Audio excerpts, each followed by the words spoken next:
All right, everyone, welcome to... What are we doing? Welcome to this episode of Talkin Shit with the Cincottas. And today we're going to talk about, today's topic, is there money to be made in photography? I sure hope so, because we put all our eggs in this one basket. Yeah, and after 18 years of doing it, I would say, yes, there is. Yeah. You want to compliment my shirt today, or no? I mean, I'm a big fan of Sal and Pink. Yeah, I'm just wearing golf every time on the like podcast. Yeah, I feel like I got to support my hobby. He's in his golf era, man. Yeah, I'm in my golf era. Just leave me alone. Yeah. Are you trying to hide the... hide the farmer's stand. It's not a farmer's tan. Can we just be honest? It's a nice shade of Sicilian ombre. Yeah, it does. It gets ugly. Sure, it comes off. I'm a human reflector. All right, so what are your thoughts, man? Lead us in. Is there money to be made in photography? I think there is. Or is photography dead, right? Because if you pay attention to what everybody's saying, AI is taking over. And I don't even think people really believe AI is taking over, because there's nothing that can replace the human interaction. And that's what photography is. You're documenting moments, whether those are staged moments, posed moments, whatever. That's something that cannot be replaced by AI. Maybe one day, but not today. I think the only threat to photographers right now is oversaturation, and photographers who come in at a really, really low price point that are providing actually really good work. Yeah. And that is becoming a challenge to the people who want to charge more. I agree and disagree with what you're saying. Because when I hear saturation, I just think back to, early 2000, mid 2000, 2008, 9, 10. That's what everybody was saying, that the market's going to be saturated. Everyone's a photographer. All the moms. We're still here. Yep. We're still here. Yep. So I don't think it's oversaturation. I don't think that's going to be a problem. I see it a little bit of the opposite. I think the more people who embrace photography, whether it's a hobby or just an interest, the better it is for us as professionals, actually, because now people have an appreciation for good photography. Whereas prior, people just thought, well, you got a good camera, right? You'd hear shit like that. And it's like, I want to punch you. I want to throat punch you, right? Because that's not what it is. I think the more people who are dabbling in photography, the easier it is for the true professionals and masters of their craft to stand out. I really do. Yeah. So yeah, I agree and disagree with you. I think there's plenty of saturation, but the saturation to worry about is in the lower end of the market. Correct. But I would say more and more, as all this education is coming online of photographers helping other photographers raise the bar, raise their prices, I feel like a lot of people are dancing in that high-end luxury client, or it's bottom of the barrel. It's almost like the middle class of society is kind of going away. The middle class, like just your good quality, decent price, maybe somewhat of an experience, that photographer doesn't really exist anymore. Well, I think also photographers don't realize, or business owners don't realize enough that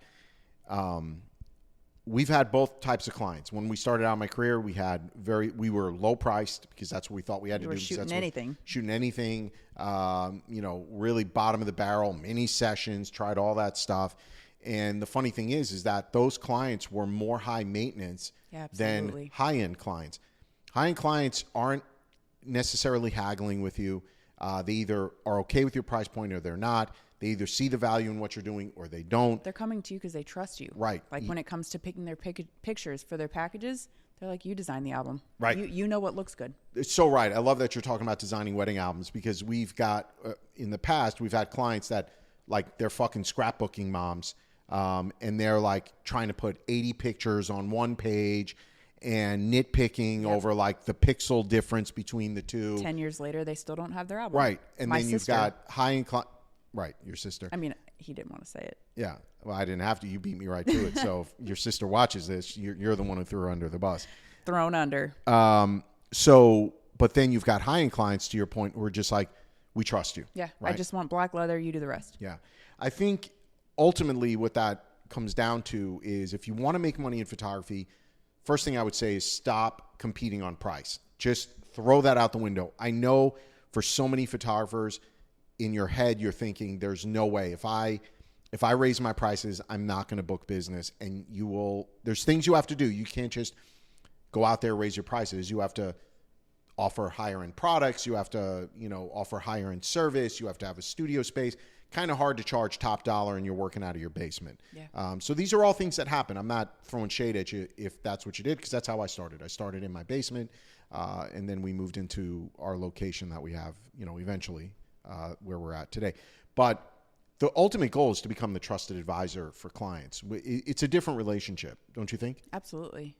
Really quick, before we go down the path of trusted advisor, I think a lot of people will also point to the economy right now in whether or not they're making money in photography. Yeah, I don't agree with that. That's what I'm asking. Do you believe that it's all cyclical and things will start to level out again? And how soon?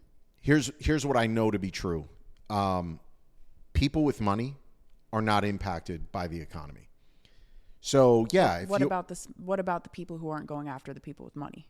Well, you need to change who your client is, right? I mean, if you're trying to sell ice to an Eskimo, you're not going to be very successful, right? So you might want to sell ice to people who live in Miami. You know what I mean? Like that would make more sense. So I think you have to figure out and define who your client is and who they should be, and start trying to move in that direction.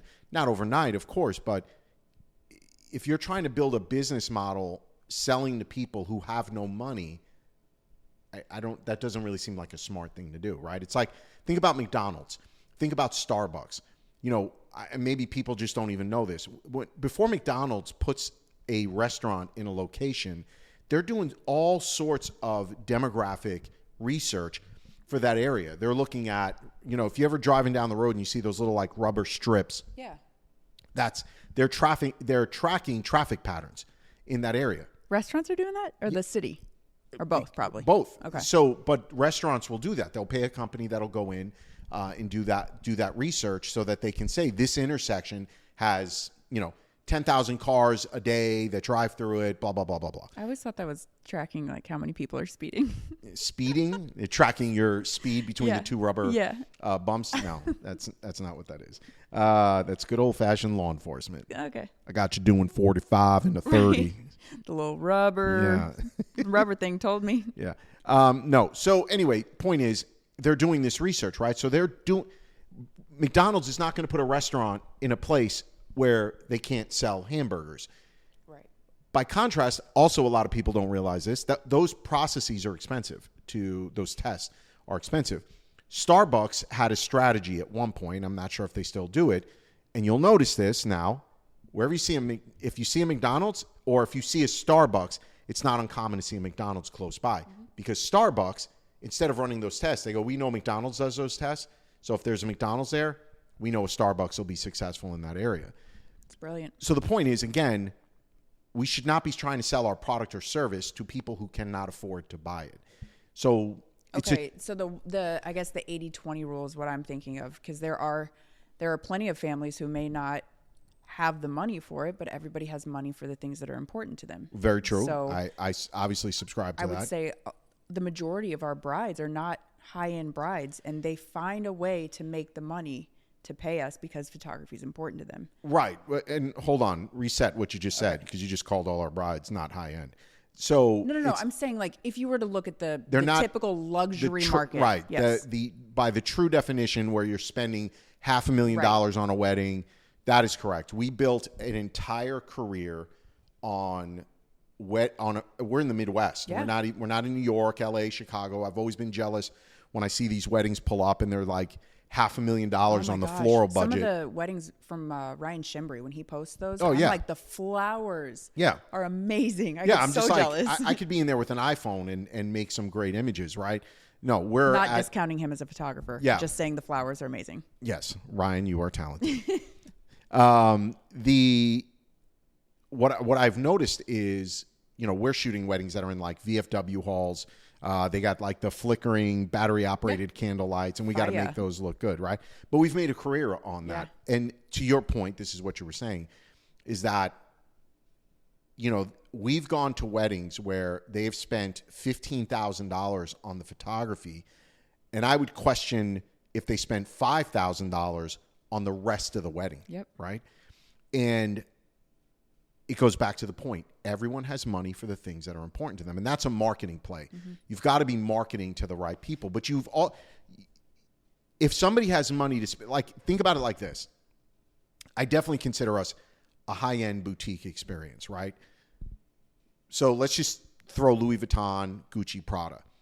The only people you could not say that the only people who buy Louis Vuitton or Gucci are millionaires. That's not true, right? Correct. So if you have someone who is just middle income, they aspire to have a Louis Vuitton someday, right? And when they finally get the chance to get that Louis Vuitton, they do it, and it's the most precious thing they have, right? That's who our client is. Yes, and imagine if the experience at Louis Vuitton is not what they expected. They will regret that purchase forever. But that's my point.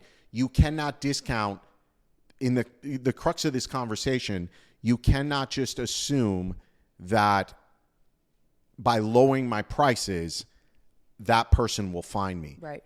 That person will find you because you're offering high-end product, service, luxury items, Gotcha. and they aspire to afford you. They aspire to have you. Think about how many clients over the years we've had where they said, you know, my dream has always been to have a family portrait done by Sal. Yeah. My dream has always been to have one of my daughters photographed with Sal for senior pictures, right? Yep.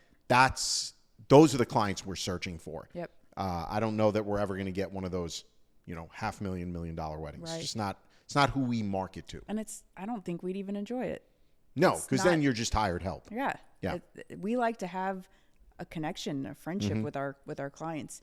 And talking about experience real quick, I think a lot of photographers get caught up in the word experience, and they think that means like you got to buy them a bottle of wine, you got to buy the best packaging, you got to buy the best this, buy that for the experience. And so much of the experience is really just a personal connection and making your client feel appreciated and seen. Because what I was saying with you go into Louis Vuitton and you drop $3,000 on a purse, but your salesperson doesn't pay attention to you. Right. You don't even get asked if you would like a bottle of water when you sit down. You're being ignored. Like, right. Who wants to spend money? And like, it's so easy to give a good experience in just a simple conversation with them, a text, a personal touch. The morning of the wedding day, I will always text our bride and be like, I'm so excited. I can't wait for the big day today. Just little things to make them feel like I made the right choice dropping $10,000 on this photographer. Right. Yeah. And, you know, you see it with like the video teams who show up, right? Yes. It's always interesting. If you're a wedding photographer, you know what I'm talking about, but you'll shoot a wedding and then the video team shows up, and the video team 9 out of 10 times has no fucking clue what's going on. The bride and groom don't know who the video team are because they've either been outsourced, right? Hired online like a week before the wedding. So they're showing up. There's been 3 revisions to the timeline that they're unaware of because they have the wrong version of it. The bride and groom have never met them before, have no connection to them. And you see that contrast right there and then when we're there, because we know the parents' names, we know the dog's name, right? Like, we're because we've done their engagement pictures. They've come in to see their engagement pictures. With them. We've had multiple meetings with them. Yeah. So that level of connection experience is irreplaceable. So back to, is there money to be made? Yeah.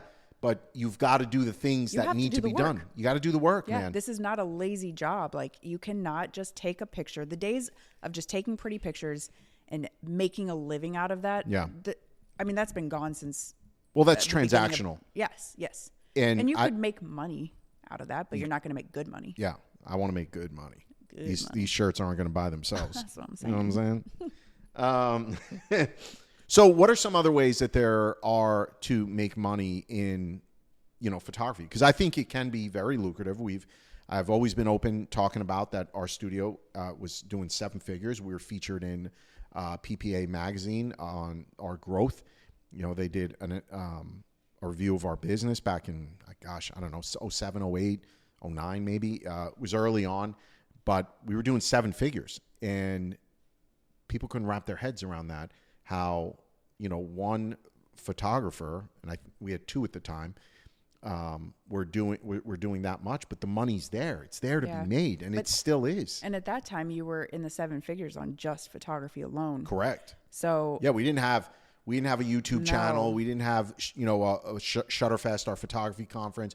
That the business has only grown because of that, right? But photography alone, we were doing 7 figures. Now that's a lot for people, that we have. It was a lot for you. It was a lot for me. 52 weddings a year. Yeah, the weddings count was absurd. Yeah. We'd have a wedding on Friday, Saturday, and then Sunday. But, we learned a lot. We learned what worked with marketing. But the point there is, I think I forgot my point. I love that. That's my favorite. No, it's not. I hate that. Yeah. Well, I'll just jump in. Yeah. I think when I said about like you were just doing that in photography, I think there's this common misconception in our industry that there's so much money to be made in workshops and education and teaching, and you're a speaker at a conference, and it's like you will pour all of your soul into giving back to the community, and the return on that is very, very little. You're not going to build a sustainable business model. Let me, I don't know if we're not supposed to talk about this publicly or whatever, but look, my speaker fee is very low, but in the photography community, there's not, I could go out on, probably with what we've accomplished, I could probably go out on a speaker circuit, motivational circuit, and get 4 or 5 times what I get for speaking in the photo community. So my typical photo speaker fee is $5,000 for teaching. For me to teach that one class, I'm out of pocket for minimum 3 days, right? 1 day travel there, 1 day teaching, 1 day travel back. So minimum I'm out of pocket 3 days. You're not charging for the 2-hour class that you're teaching. Right. It's how much time are you away from the business. Right. And so it's this catch-22 because there's opportunities that I do want to teach at because I do want to give back. But at the same time, I've got to balance that with I still am an active photographer. So there's always this balance because there's places I've spoken at for free. Where I'll go and I'll teach for free because I believe in the conference. Boca Summit is one of those conferences by a friend of ours, Andre Brown. He's running that. He's growing it. He didn't have the money to pay me, and I'm like, I'll do it for free. So, and that particular conference was multi-day. So now I think we were out of pocket 4 or 5 days. Okay, man. I mean, for me to be out of pocket 4 or 5 days and not get paid at all, right?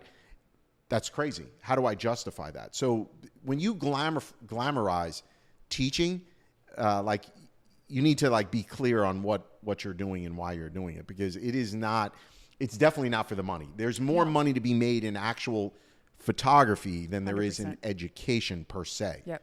And I get it. Like, education is fulfilling for a lot of people. I love it. Giving back is fulfilling. When I see the light bulb go off for somebody, when I'm teaching lighting or posing, oh man, that's what it's all about. I freaking love it. When I get those messages back from people and they're like, oh man, I sat in your marketing class or your business class and, I made this change and I had my biggest sale ever. Those messages, when I get them, that's what it's all about. Right. So let's say you are a portrait wedding photographer. You're doing high school seniors, blah, blah, blah. How can you diversify the type of photography to bring in revenue that maybe isn't available in that portrait market? Yeah, I think every photographer today is missing a huge opportunity in the content creation market. I think for themselves or for businesses? Well, definitely for themselves, but they're not going to pay themselves. It's mostly for small businesses. So you have to do it for yourself for sure. But you've got to realize every small business in the world needs content. Every one of them. So for you not to be offering that service, you're ignoring a huge client base. And it's untapped right now, right? There's some businesses that are out there. They're mostly agencies. And then it's funny because these agencies are just hiring these teens. Oh my gosh. And just freshly out of college kids who are just out there with their iPhones and doing stuff.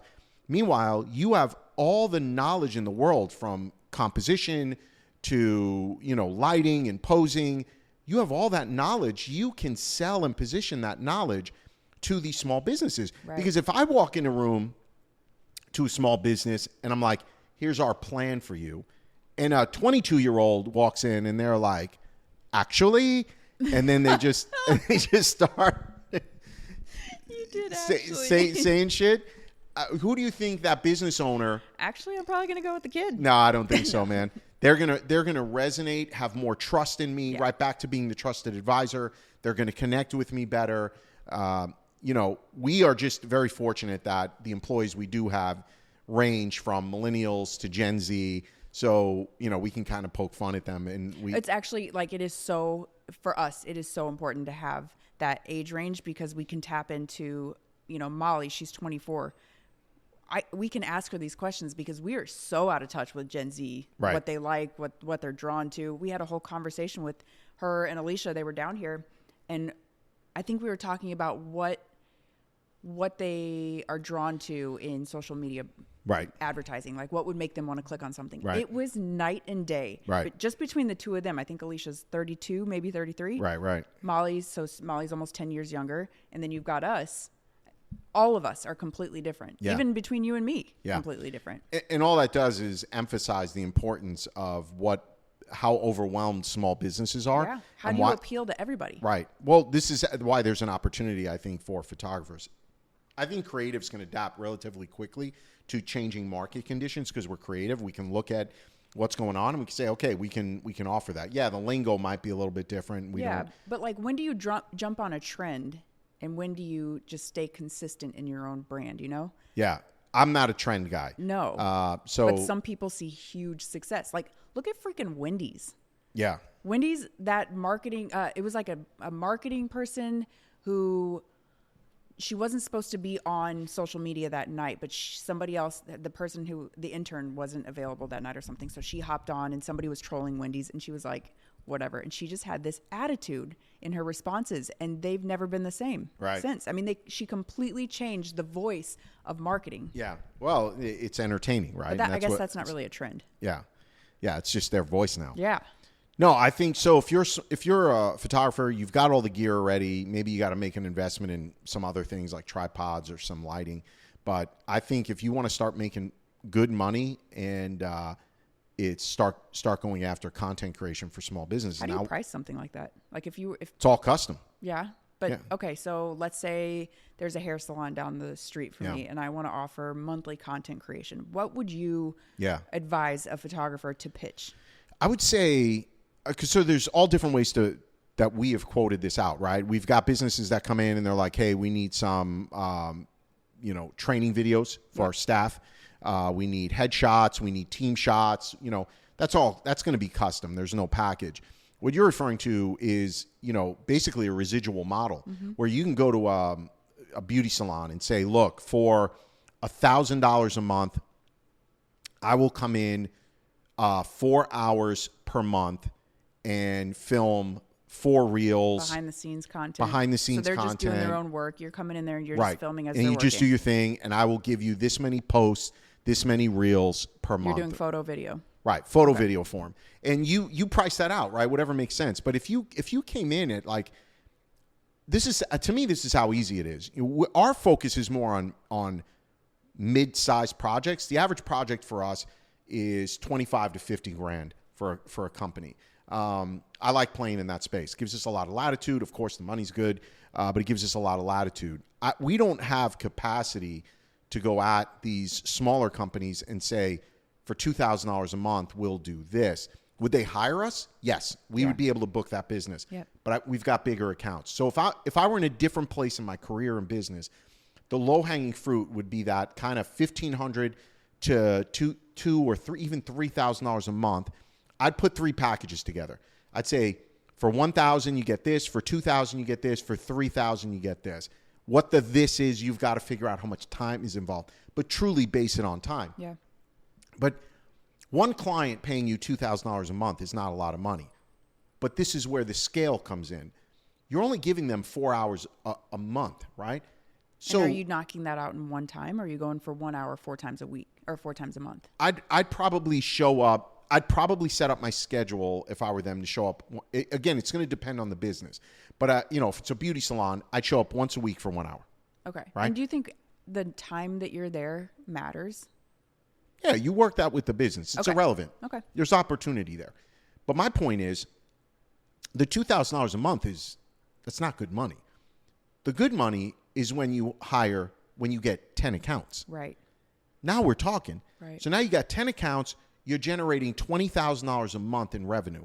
The average photographer makes about $40,000 to $50,000 a year, top line. Okay? All you got to do is get 10 to 20 of these accounts at $2,000 a month. There's plenty of time in the day to do it.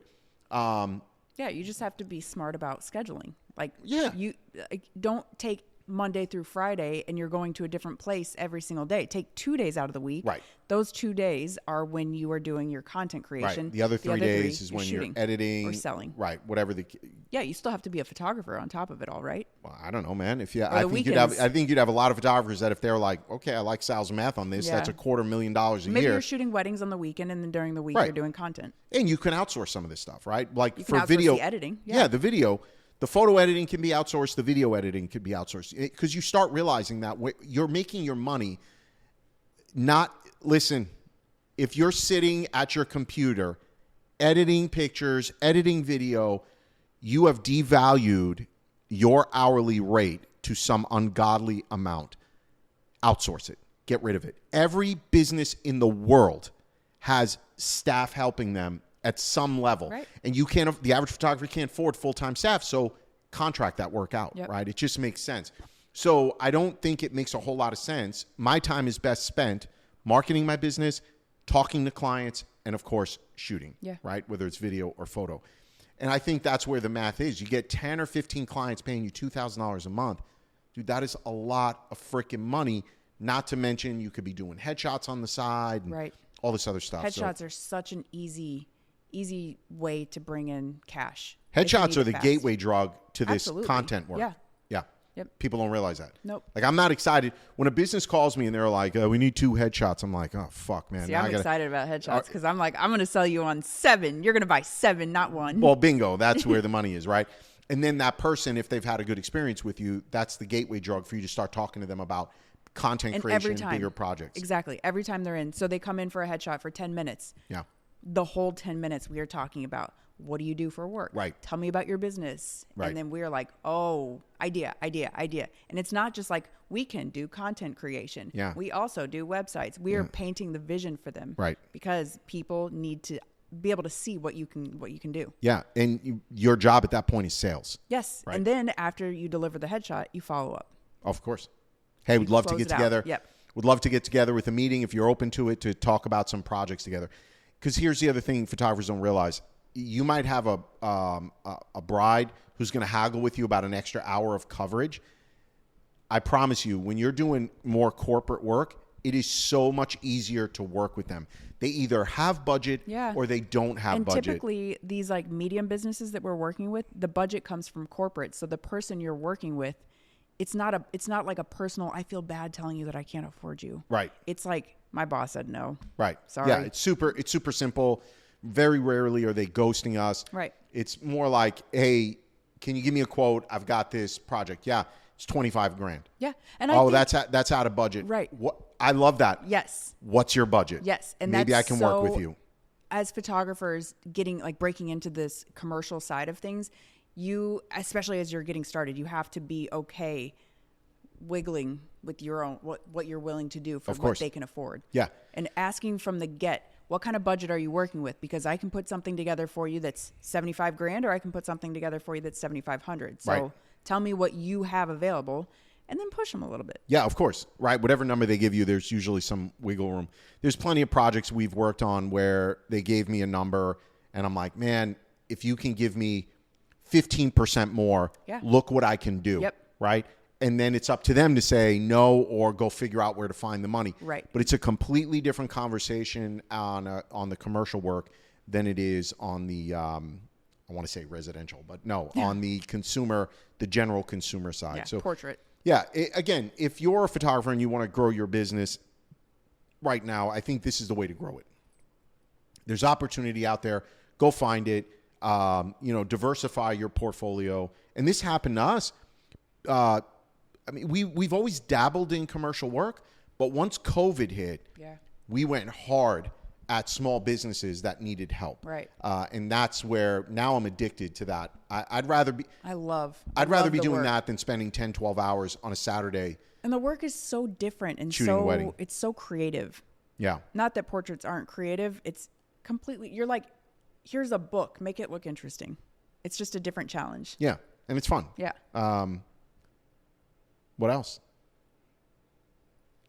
We talked for a really long time to say the short answer is yes. There's plenty. Definitely opportunity. A lot of money to be made in photography. It all boils down to the same thing. You have to stop being lazy. Yeah. You want to make money. You got to hustle. You got to do the work. It's such a cliche saying, right? A saying, if it were easy, everyone would do it. And the minute it starts to get hard, push harder to keep going. Yeah. And if I could add to that, it's this mindset of being full service. I think that is elusive to many photographers, right? When a phone call comes in or a lead comes in to our studio, we are responding typically in under an hour and a half to 2 hours, right? No matter where we are, no matter what we're doing, we're being responsive.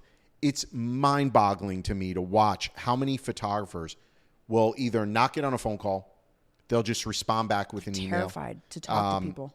You're not going to get the business. No. I mean, you've got to get on the call and establish a relationship. So sorry to cut you off. People want to do business with people they like. Yes. And I started doing something because cold calling wasn't working for the boudoir calls. Yeah. The average client who was filling out the form wasn't answering their phone when I was cold calling. Okay. And they definitely weren't calling me back. So what I started doing is I would text them from my personal number, not from Disruptor, and just be like, hey, it's Alissa Cincottas. I saw you just filled out our form. Do you have a quick 5 minutes to chat about it real quick? Or do you want to try to talk? I would set up the phone call personally. Yeah. Right then and there, like instantly. And I felt like the walls were broken down a little bit more. Because you're a person now. Yes. And you're not a spam caller. No, and I don't feel like Disruptor is spammy at all, but it's definitely part of an automated process that doesn't feel personal. Right. So full service means heavier hand too. Yeah. Got to do it. Yep. That's where the money's at. All right, guys. Well, that's it for this episode. There's definitely money to be made in it, and Godspeed. Get out there, hustle. See you in the next episode. Make that money.